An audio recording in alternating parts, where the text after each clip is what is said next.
All So right. we can get started. All right. So as Lalita said, the topic is developing functional communication, classroom and at home using AAC. So I'm going to just start with a little bit of a background and then we hit it into really doing what we do. So let's start with let's go the next slide. So introduction to communication, everybody knows this. Communication is how we share our thoughts, needs, feelings, and ideas. But what I want to really stress here is all behavior is communication. That's what I have seen from my experience. Every single behavior, when a child is doing something, they're trying to communicate something. It's up to us to understand. The second thing is share. Sharing requires that there's two or more people who are involved in receiving and sending of the information, right? Now, there are different modalities which people use to communicate. The most important thing, I'm sure all of you are aware of that, but one of the most important things that's needed is the way they are communicating needs to be mutually understood and acceptable. So, for the communication to be effective, for example, to give you an example, if you were to go, you're all speaking adults, if you were to go to a new country where they don't speak your language, communication is going to be difficult for you. This is exactly what happens when we have a child who is learning language and learning to speak, which is why we need to have um, some kind of a device which helps them and share that language for them to be able to communicate with us. Of course, they also use gestures, facial expressions, pictures, and signs. And that also needs to be something which is mutually understood. If it's a sign language, it needs to be something that both parties can understand for the communication to be effective. Coming to the next slide, we're talking about receptive and expressive language. Now, this is important because as I worked in the classrooms, I saw that a lot of the times the teachers were engaging with asking questions to the students, and the students were expected to answer. Now, that is mostly addressing receptive language because receptive language is understanding what others are saying to us. For example, the teacher says, "Give me the ball," or the mom says, "Where is the dog?" And or the mom says, "Come here," and the student comes to you or the child comes to you. So these are all receptive language when the child is hearing you and they're following or doing something as a consequence. On the other hand, expressive language would be when expressive language typically is driven by an internal state, some a need that the student has or the child has, an interest that the student has or the child has, and they want to communicate it with you. So it's internally driven. Um, for example, the child can say juice when they're thirsty, or they can point to something which they want, or they're using the AAC to ask for something. So this is something that the student is generating without any external prompt.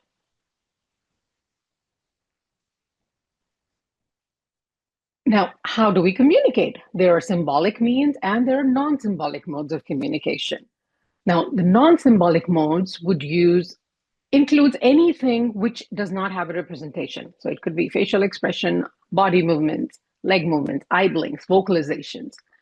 Anything symbolic is something that uses symbols like words, pictures, core and fringe vocabulary boards, written words, signs. Um, Now, almost all face-to-face communicative interactions will be using a combination of these modes. We do this all the time. Right now, when I'm talking to you, I'm using gestures, my hands, my face. It's also communicating something to you apart from the words that I'm using. So again, this is why it's important that the symbols or the symbolic mode that we're using is universal. It's the most efficient way for each individual, and it's clear in conveying what we are trying to convey, our intent of communication.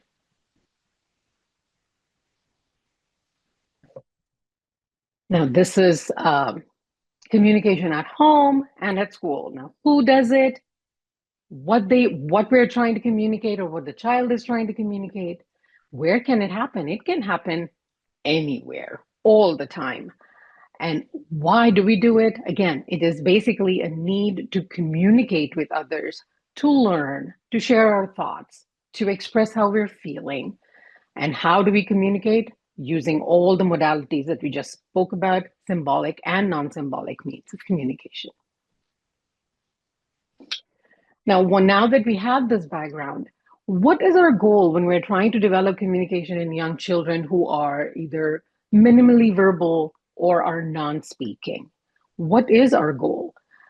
Our goal is to develop a symbolic means of communication using any of the modalities. So it could be signs, it could be the AAC app, it could be pictures, but something which is, like I said earlier, something which is mutually understood, it's efficient, and the child is able to use it easily. The second, the ease and efficiency of interaction. Now, when the child brings this modality and is trying to use it, the child is able to communicate what they want efficiently and easily, and you are able to do that as well with the child. Third, developing multiple intents of communication. So when we develop this mode of communication, it's not just to request. We're not limiting it. It should be as vast as what we can do with speech. It should be absolutely the same as what we can do with speech. And the last one is increasing the length of utterance and the clarity of communicative intent. So are we speaking in single words? Are we adding more and more information to it to make it more and more clear for the person who's receiving what we're trying to say? And that is what we're trying to develop in the child. Now, all children begin by vocalizing. As you know, they start by vocalizing and then they develop single words and then they put it into a phrase and then it comes into a sentence and then there is a full-blown conversation that they engage in. So that is exactly what we're trying to develop with all children. All right. Now that we know how the child can communicate, what we're looking at when we're trying to teach them how to communicate, how do we go about deciding the vocabulary for activities? Now, for typical children, where everybody is just talking. Now, speech and language and communication is all around us all the time. But when we are doing it in a very structured way, we have to decide on the vocabulary for activities. So how do we go about doing that? So if you were to, this is how I work with my students, and this is how I encourage my parents to do it, because especially when we're starting to teach something, it is a process. Learning to use AAC is a process. So we start by deciding on a topic or an activity. And then we decide on what are the nouns that go with that activity? What are the verbs that can go with that activity? What are the various descriptors, which include the adjectives, the adverbs, and the prepositions that can go with the activity or the topic? And then also add words which can help the student to initiate or ask for recurrence, such as more and again, negate, reject, or protest during the activity, comment on how they're feeling or on the activity itself, the questions they can ask when they are engaged in that activity, and most important, and this is the one that I really, really love, the interjections that can go with the activity. My students love to do that. I have, in fact, just to share an anecdote, students right now, I have really young ones, 3 and 4-year-olds, who love it when I would drop something and I go, oops, and they love that. And that's probably one of the first things that they pick up on. And they start communicating with me because it's fun, it's interesting. Now, when you have all of this, after you have all the words that you are trying to teach the child or after you've decided on the vocabulary, you also need to do another step, which is list all the ways that your child communicates these words. So do they have a sign for it? Can they point? Can they use the app? Can they use the AAC app to communicate that? Now, they may have a core vocabulary as a sign, or they may use core vocabulary on the device. They can have a noun that they're able to point on the device, or a noun that they're only able to point at when you give them choices in front of them. Or it could be a noun, which is a picture. So you need to figure out what are the different ways that my child can communicate all of these words. Okay, I hope you're understanding and you're with me in this, and I'm hoping to hear from you more to share later on. Coming to the next slide, now we know communication can be multimodal. Like I just said, there are multiple ways. So these are some of the examples that I have seen or I have encountered with my students, working with my students. So my student would say he was able to point to himself, and then he would use a little core board to say want, and then he would look at the choices. If he had 2 or 3 choices of things in front of him, he would look at the ball. So he would go, I want and ball. So, and that was perfect communication. That was perfect communication because now I'm understanding he's not just on the core vocabulary board saying want, and then for me to figure out, okay, what are you asking for? And then giving him choices. Now, this is a complete utterance. Similarly, for rejecting, they would go stop, and they would point to the thing that they did not want during meal times. If they had more than one choice, they would go stop and then touch the thing that they did not want. For commenting, they would say things like, during play, they would go like, and then they would reach for the toy that they wanted.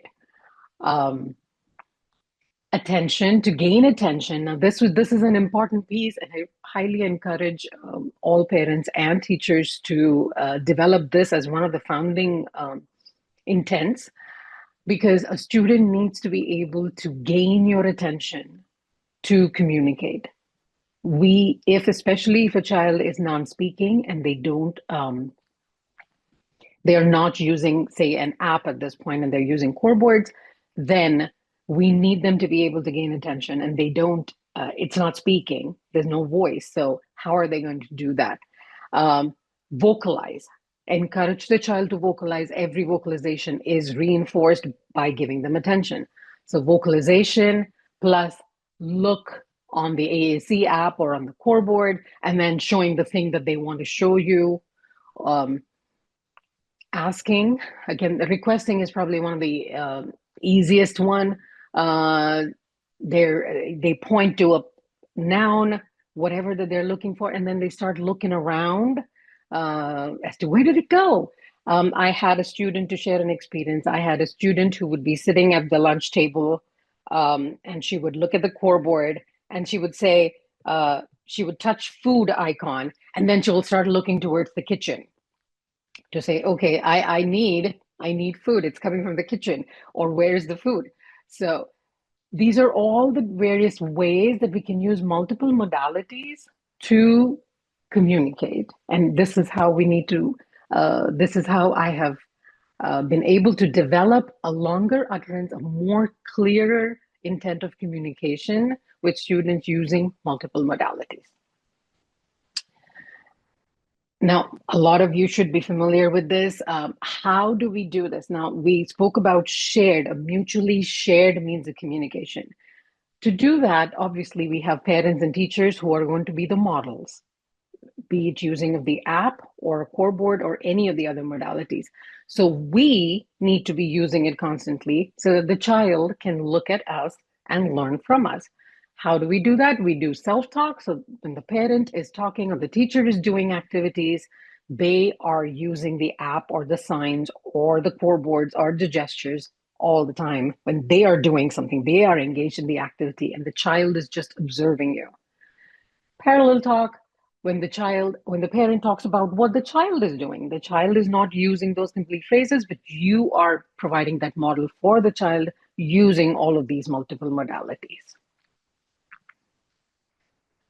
So some of the examples are, like, you can see, for self-talk, it could be like, I'm washing the apple. So I wash apple. Now, you may not have some of the other syntactic structures in there, but on using the app, it could just be, I wash apple, I pour milk.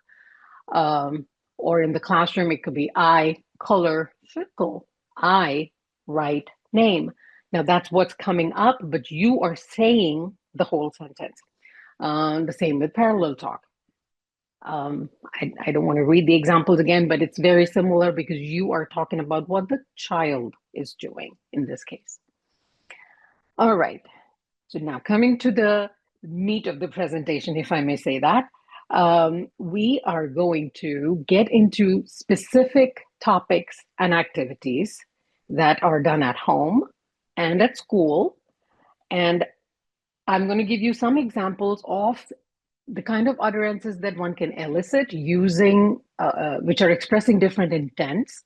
And I would like you to participate. So once I show, once you're going to see a slide, we will look at the examples really briefly and then move on to a blank slide. And I want you to come up with some of the phrases or intents that you have seen or have communicated with your child at home or your student in the school. Okay, here we go. The first one, the most basic one, the high value one, home setting meal times. Requesting, I want more. Give me juice. Now, it could be pointing to oneself to say, I want for the sign or want on the AAC app, and then more could again be a sign. Asking questions, where is fork? Who wants more? Commenting, oh, that tastes good. Oh, that tastes yum is the word that I've seen most often being used. It's hot. Or rejecting it to say, no, like it. No, thank you. Labeling to say, big apple, red apple. Sharing of information to say, I'm all done. I finished. This is empty. Or gaining attention to say, look at me, come here. Watch me. So these are all things that I have seen children do. So I believe this is where you were going to play that video, Lalita.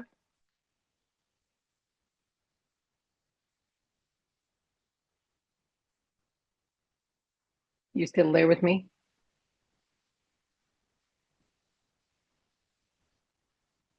I can't hear you, Lalita.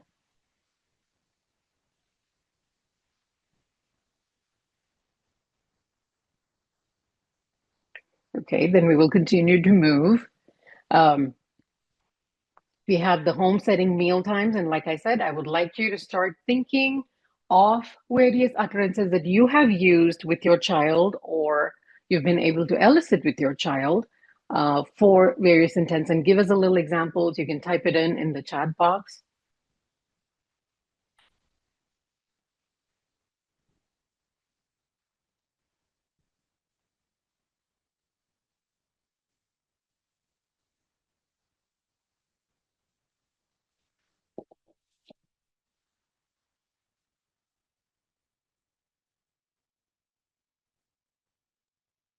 Looks like you have a difficult glitch. Sorry. Sorry, Lakshmi. Yeah, sorry. Are you receiving the chats? Are you receiving utterances for these No, intents? no one is chatting. Are they not able to? Can you all please enter some sample sentences that you would communicate using, just as examples, requesting during mealtime, requesting, asking questions, sharing information. Is it one of them particularly, Prabha, that you would like them to share for requesting? Anyone. Okay, Any anything at one mealtime. intent. Pick one intent and communicate. Yeah. And, Yeah, we're just giving you a blank screen so that, I have had enough. I want more. Do you want more? I want more. I don't like. It's yucky. I want rice. I don't want more. Give me more. I don't want apple. I'm all done. Okay. Great. Yeah. Those are all perfect. Now, Give the point and of water. okay, the point of this exercise is for you to see is my child including all of these intents, because these should all be simultaneously developed instead of just focusing on one more than the other. I know that there will be times when one is probably more relevant, but we need to try and include all of these intents during all of the activities as much as possible, which is where the planning helps.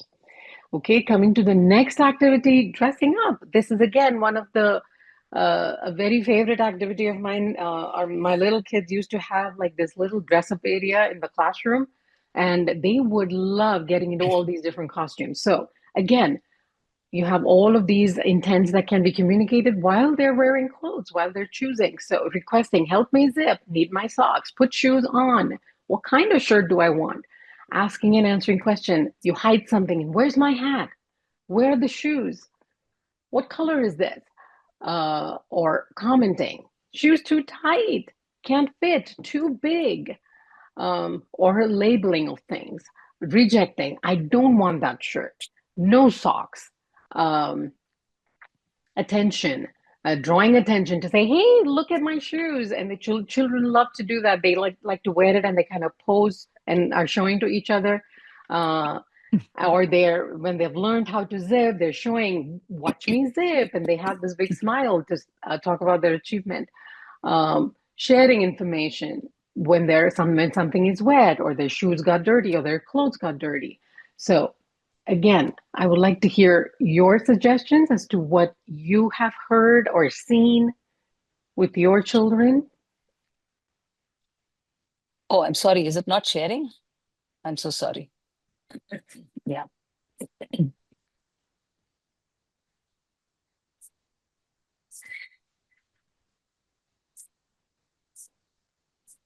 What we want to keep in mind is that there is something which is there under every intent, which is why going back, planning of that vocabulary, planning of all of what words we can use to communicate each of these intents is an integral part, a key part.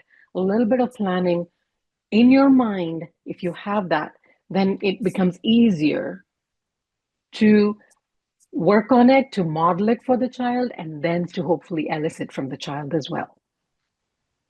And making sure that all of these components are there, the vocabulary is there on the AAC, accessible, and you have shown the student how to use it, where to access it. That really helps.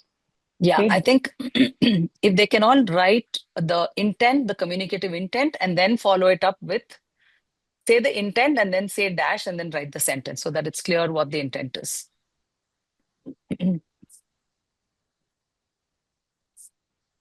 Are you able to see the screen? Yeah. Is it sharing?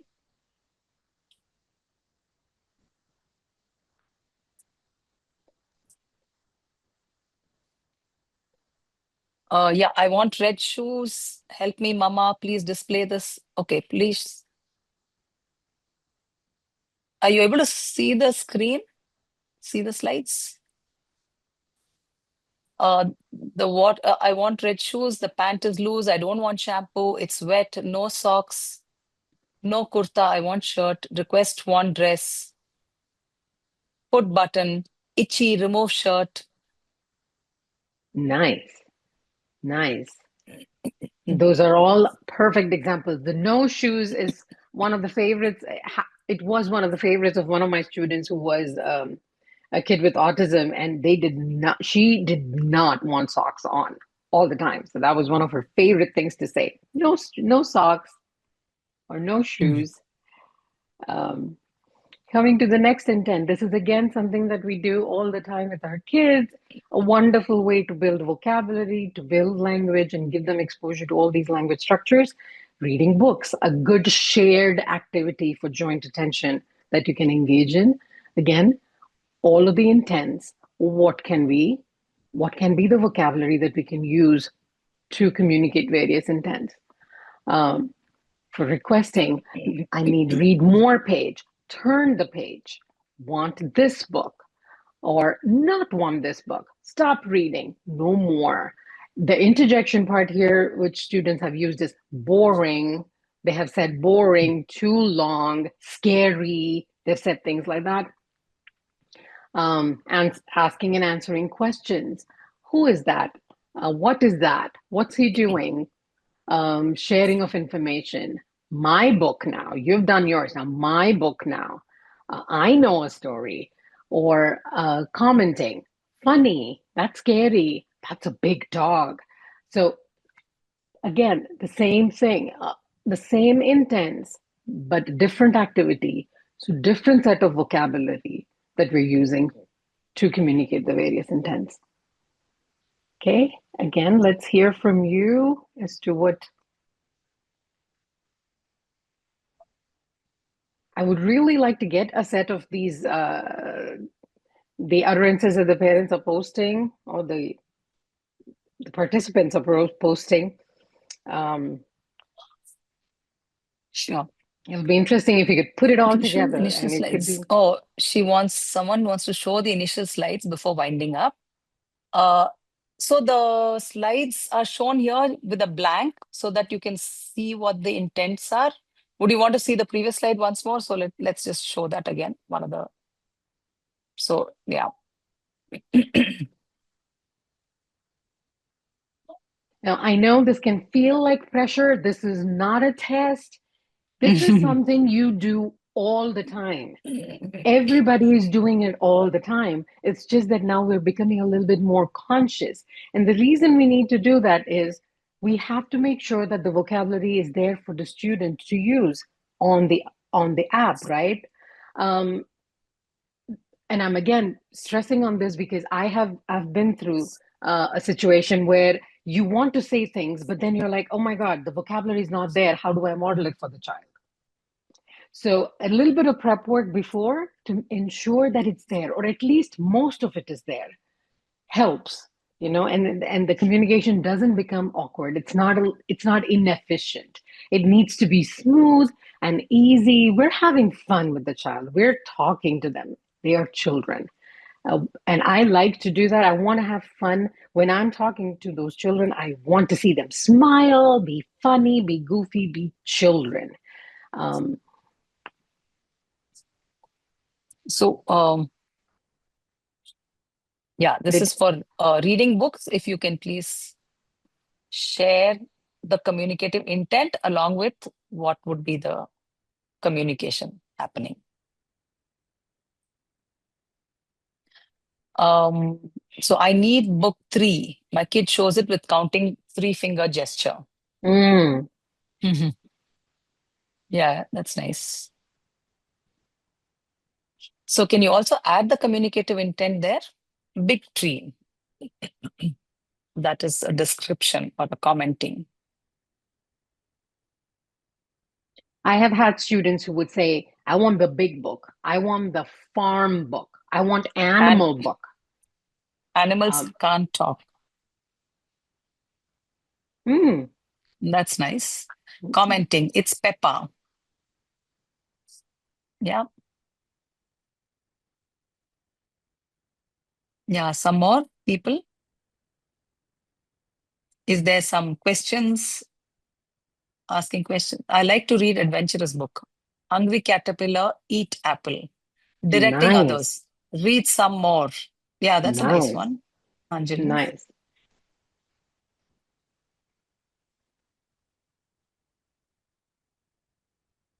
Okay, anyone else? For reading?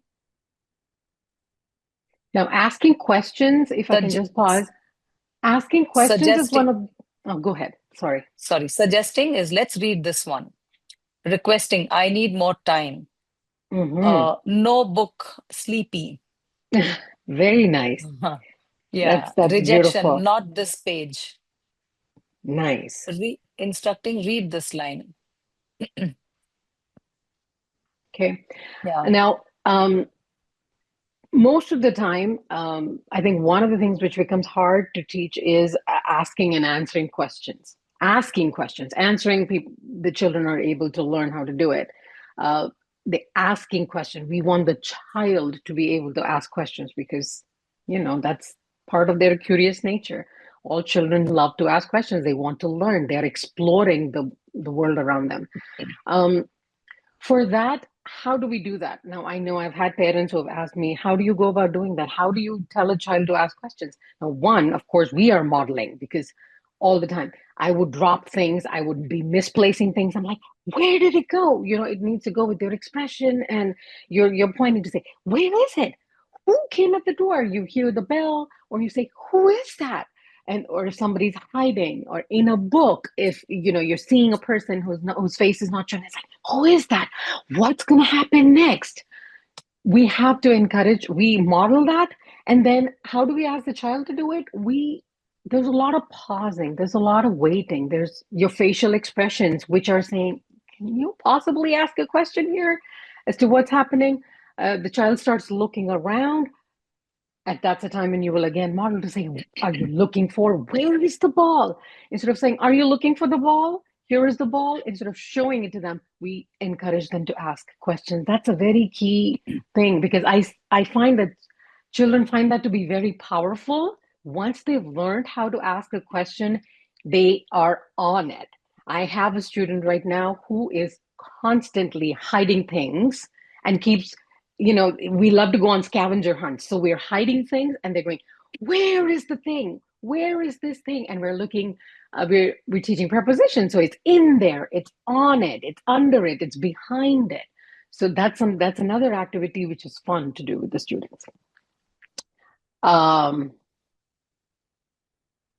setting, bedtime.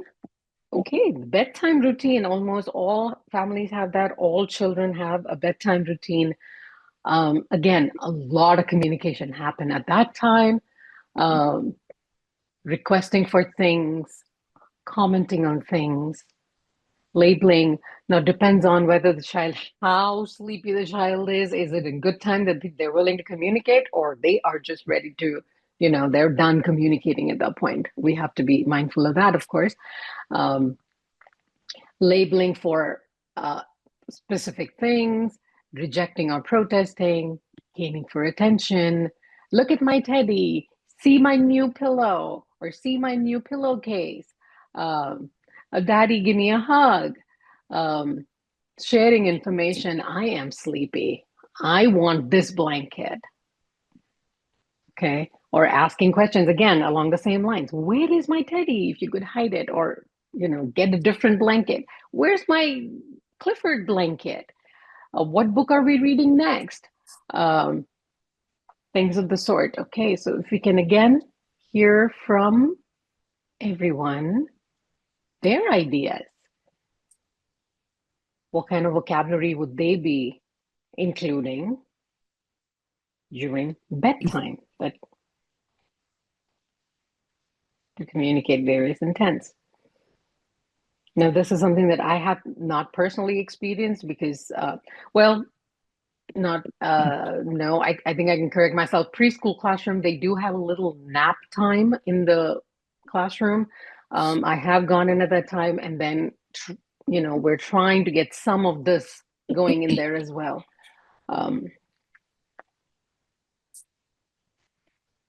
Light off, cover me, too hot, want AC.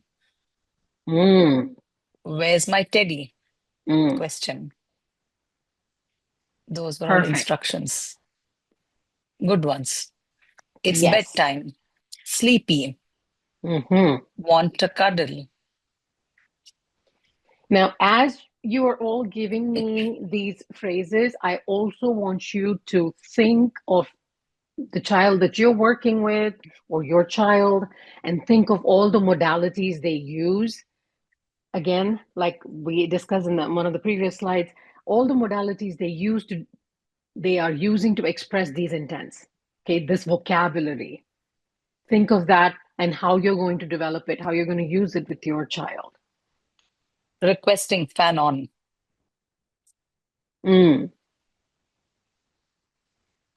Now, is the child using an AAC at that time? Again, the reason I'm asking you to focus on the modalities is because, remember, one of the things we need to always keep in mind during communication is how efficient is it? It needs to be efficient to the situation.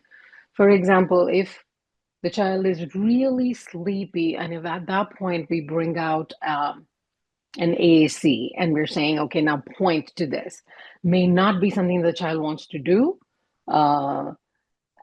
Formulate a big long sentence.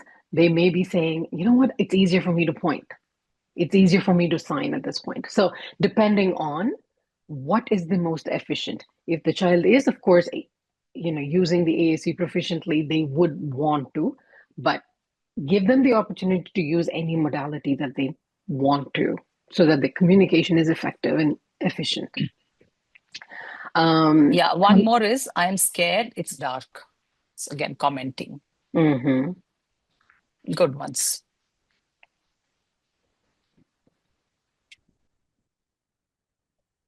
We did a few situations at home. Now coming to the school setting.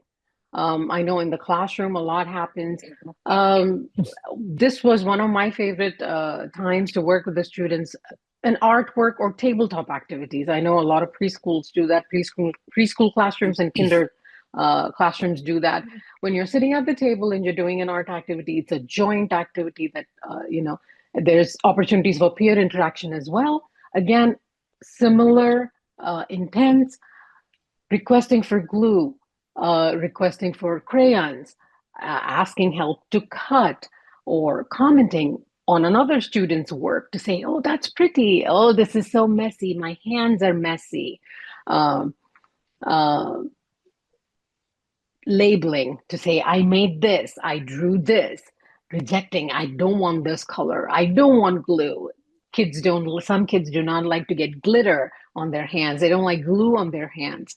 And for them, rejecting at that point, or seeking attention after they've finished to say, hey, look at what I drew. Look at what I made. A teacher, look. Sharing of information, again, to say that I made this, I did this.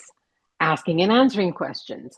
Who has the scissors? So something is missing, and then they asking for that. Where is this?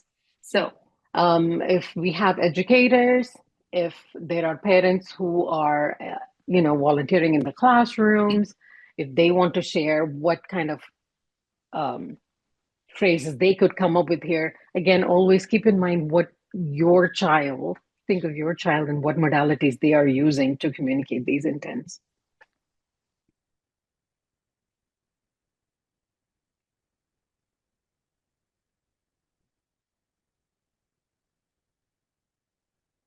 If you can have just a couple, we'll be going through a few more scenarios at the school, in the school setting.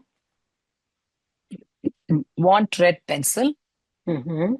Paint fell.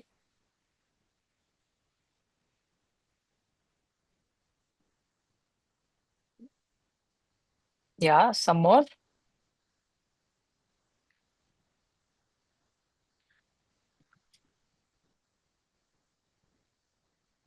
So what we're basically seeing is, even with the examples that you're presenting, we are starting to include vocabulary and verbs, which is other than want, for one. Yeah. So we're able to do all of that, and a little bit of planning of the vocabulary at the beginning will help you include more and more for each of the topics. And then self-advocacy, it's mine, don't touch my things. That's a really nice one. Mm-hmm. And then requesting is want a round brush. Yeah. Great. Yeah. Okay, going to the next setting again, very important. During a lesson in the classroom, the teacher's teaching, she's trying to teach a new concept, language arts or math. And once the lesson is done and you're engaging in maybe a worksheet activity or an actual activity with manipulatives, what are the various vocabulary that you can include to communicate all of these intents? Need more paper. Pass me a pencil. What number is this? What letter should I write? Commenting. Oh, this is easy. I know how to do this. Oh, kids love to do that. This is tricky. This is too long. Book is too long. What number comes after? And then they're labeling to say number 1, number 2, what shape is this? This is a square. Rejecting or protesting, too hard, not a pencil, I want a marker. Gaining attention of the teacher when they finish their work. Again, sharing information to say that, yes, I have done this. This is my answer. I know this word. If any one of you have been in that situation, if you have encountered any of these, I would love to hear examples from you.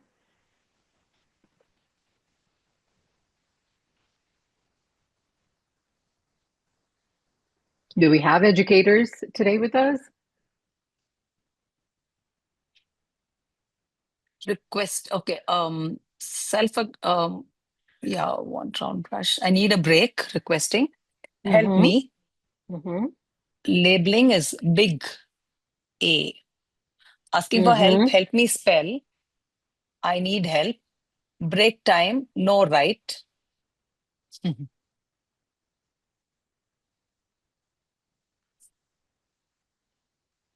Yeah, go on. Okay.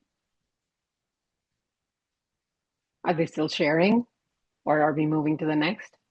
Yeah, I don't think they are sharing much after this. Okay. Yeah, sharing information. It's letter A. Okay. Yeah, good one. Playground. Playground is another place which is a wonderful opportunity for communication. Indoor play, outdoor play, a lot of things that can be said. I'm sure you engage with that as well. We need the AAC going out in every situation. So here we go, requesting for push me, please. Which ball do you want? I want the big ball. I want the small ball. I want the yellow ball. Commenting, this is fun. Push me high. Or labeling to say, oh, I want to go on the big slide. Red ball. When they're showing something, when they're walking around and they're talking about it, rejecting, saying, no, don't push me, no swing, I don't want it. Or attention, say, look at me. The child on the swing, they love to gain attention to talk about it. Now, obviously, they're not having an AAC when they're on the swing, but they are trying to communicate, and that's the way we are modeling. That's the utterance we are modeling to them. Sharing of information. I got a ball. It's my turn now. Let's play tag. And answering and asking questions. If you have encountered similar situations, if you would like to share or just to think about it, you know, as to what you can do.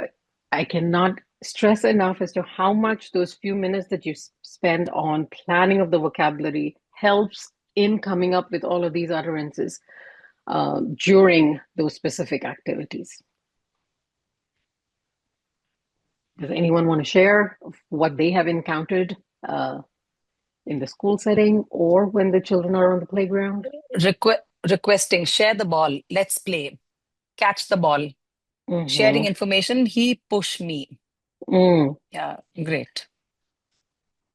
Okay. It's my turn. Request, blue ball, swing. Waiting for friends to join.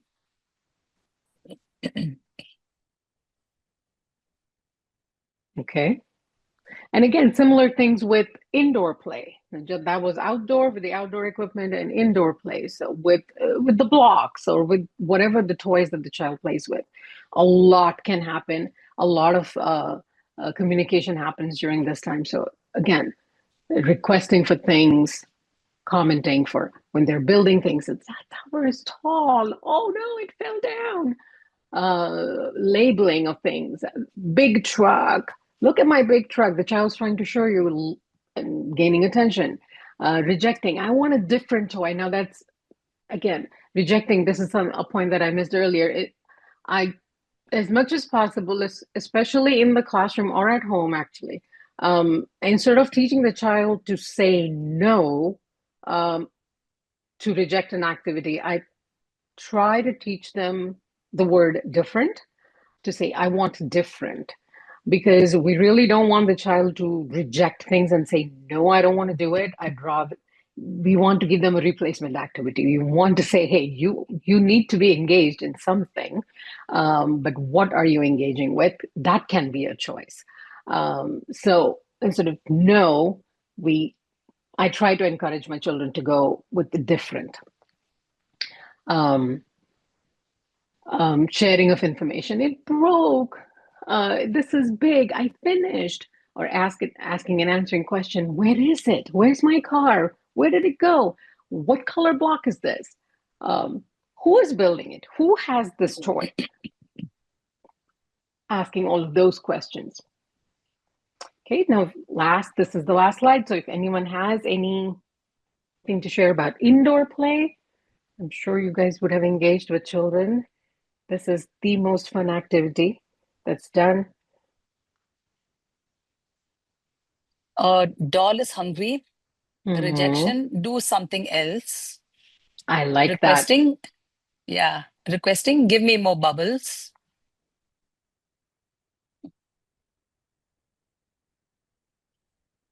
Yeah, can you share more? Can the participants give more examples? Commenting, I love this.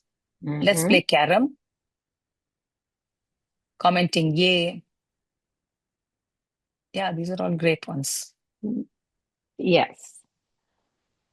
Okay. So I hope some of this has helped you, especially the planning part of it.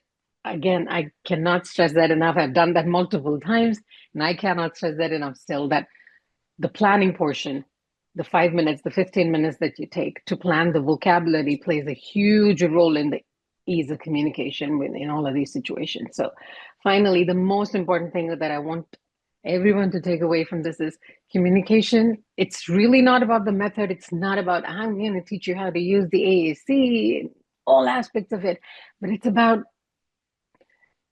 are we engaging in this easy, beautiful connection communication, and we're enjoying this interaction? And I'm listening to everything that you have to say. Now I understand what you're saying better, and our interaction is, the quality is better. And then when we do that, the children are more confident and they want to talk and engage with you. And that is my presentation. So thank you. And I'll open it to questions if I can answer any questions for any participant.